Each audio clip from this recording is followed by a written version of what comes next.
Si ton business te force à enchaîner les appels, à répéter toujours les mêmes choses, à convaincre des gens pas prêts, pas alignés et parfois même pas solvables, le problème, c'est pas ton closing, c'est pas ton offre, c'est le modèle.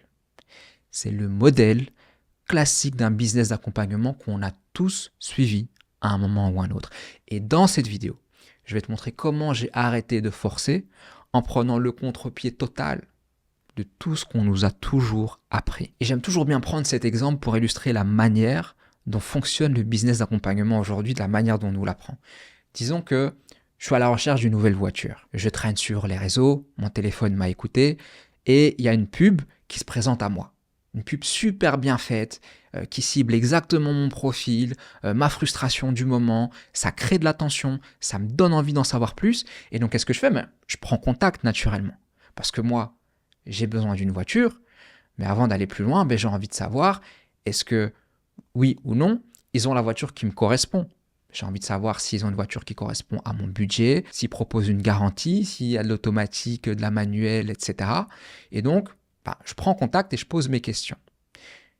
Et imaginons que ce que me répond le vendeur, c'est « Écoute, c'est beaucoup plus simple que tu viennes sur place, qu'on prenne rendez-vous pour en discuter parce que nous, on fait vraiment du sur-mesure et donc c'est vraiment du cas par cas.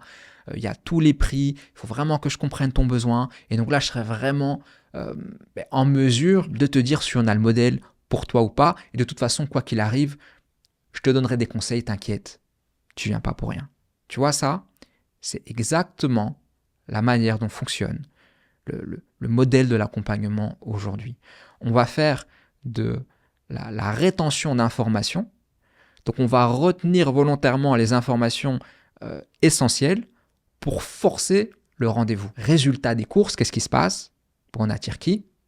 On va attirer des gens qui ont pris rendez-vous impulsivement, on va attirer des gens qui ne sont pas alignés, on va attirer des gens qui ne sont pas solvables, on va attirer des touristes et on va attirer des gens qui ne vont pas se pointer.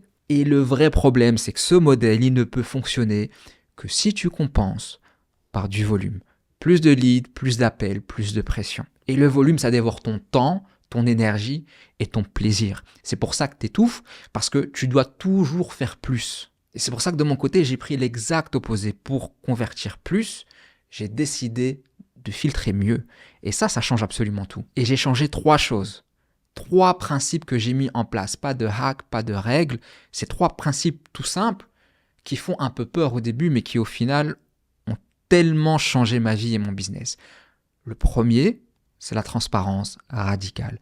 Je donne absolument toutes les informations avant un potentiel échange ou un potentiel appel. Tu fais ça avec des slides, tu fais ça sur un Notion, tu fais ça avec un Google Doc, peu importe, ça n'a pas besoin d'être une page de vente.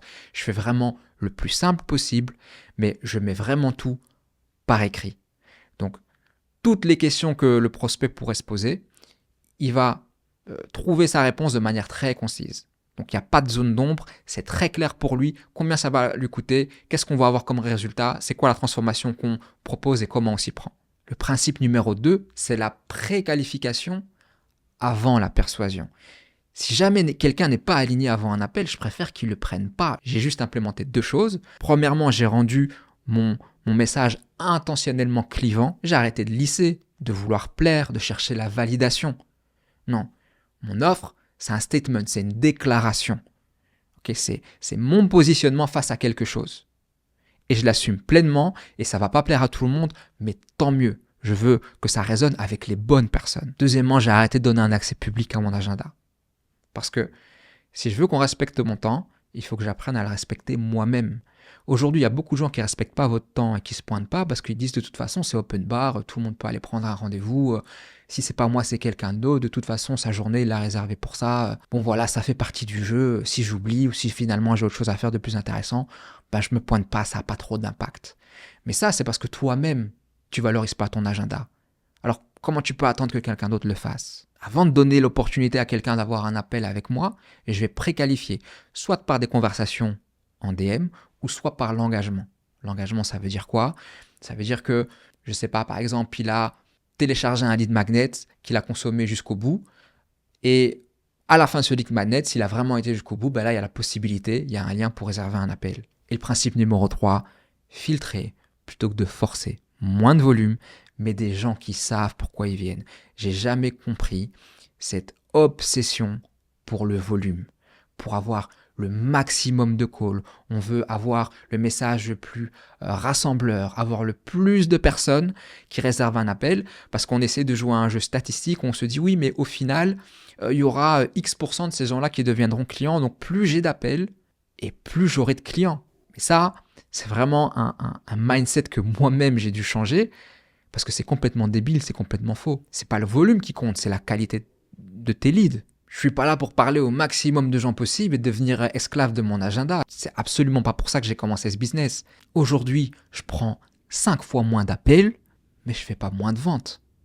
C'est ça que tu dois comprendre. Le résultat comptable, il est le même. C'est juste que je kiffe beaucoup plus mon business parce que plutôt que de prendre 20 calls, j'en prends plus que 4 sur la semaine. C'est quand même un gros changement. Mais ça va être 4 appels plaisants avec de l'intention où les gens se pointent et où les taux de conversion ils sont infiniment supérieurs évidemment parce qu'on filtre et on réchauffe plutôt que de forcer tes conversions à froid. Et si tu as fait les mêmes constatations, que ça te parle, que ça résonne en toi, je vais développer dans les prochaines vidéos beaucoup plus en détail cette vision mais surtout le modèle. Comment concrètement j'ai pu remplacer mon tunnel d'acquisition classique pub VSL appel par un système beaucoup plus simple, beaucoup plus organique et beaucoup plus direct qui m'a permis de récupérer mon temps, mon énergie, mon identité, ma liberté et surtout mon kiff.